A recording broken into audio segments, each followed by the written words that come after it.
Hello YouTube friends, this is Tracy with CRRV. Tonight I want to share a few things I've learned about Aldi and some of my impressions from the few times that I've shopped there. First of all, the store was begun in Germany in 1914 by a lady by the name of Anna Albrecht. In 1948, she transferred the responsibilities of running the store to her sons. At the time, the store was named Albrecht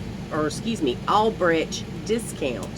And in 1961, the sons decided to shorten the name to Aldi, which is the first two letters of Albrecht and the first two letters of the word discount.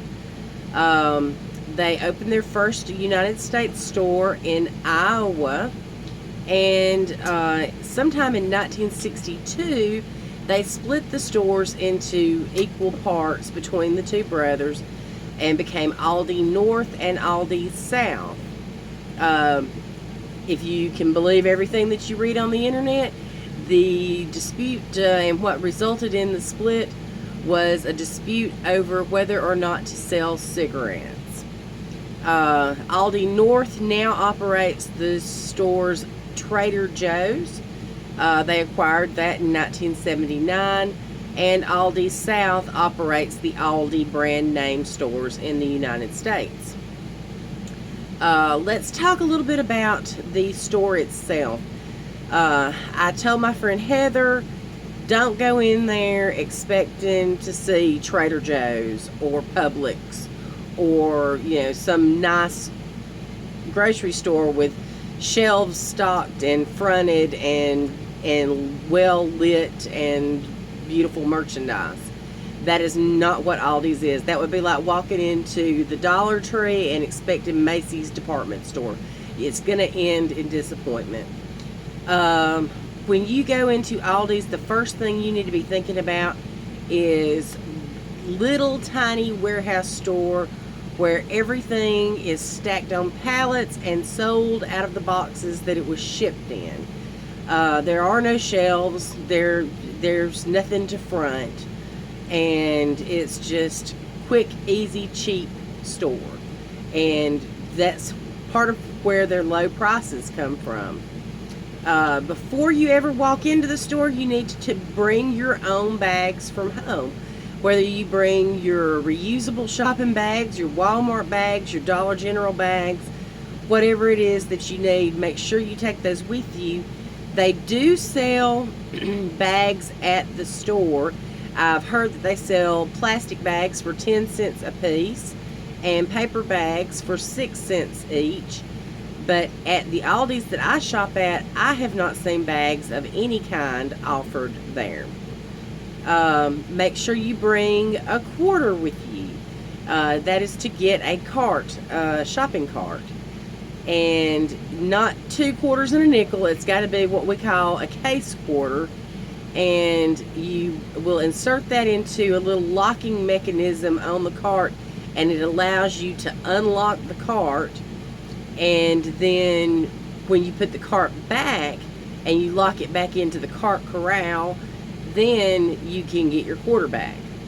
So you're paying to rent it for a moment. I guess that helps them prevent having lost buggies, stolen buggies, having to pay somebody to go out in the parking lot and pick them up and put them back. So that helps to keep your prices low there as well. Don't expect to go in there and find a lot of brand name items. Most everything is going to be an off-brand you've never heard of. They're Aldi store brand. Just odd, unusual items that you're not familiar with. But that's another reason, that it's another way that they keep the prices so low. They do sell Coke. They do sell Diet Coke. They don't sell Sprite. They don't sell Mr. Pibb or Mellow Yellow. They are you have very limited selection on the name brand items. I noticed that they have Pop-Tarts. They had strawberry and they had brown sugar cinnamon. Those are your 2 choices. That's it. One of the things that you can expect too is the cashiers there are the quickest I have ever seen in my life, And that is because Aldi's store brand products have the UPC codes in 3 different places on each product so that the cashier doesn't have to hunt for it as she's checking you out. She doesn't bag anything. You have to bag your own. She'll take your items as she puts them into a cart at the end of the what's the word I'm looking for, belt that moves them down the way, and she puts them straight into a cart, and you take them there and bag them yourself at a counter that's out past the cashier's area.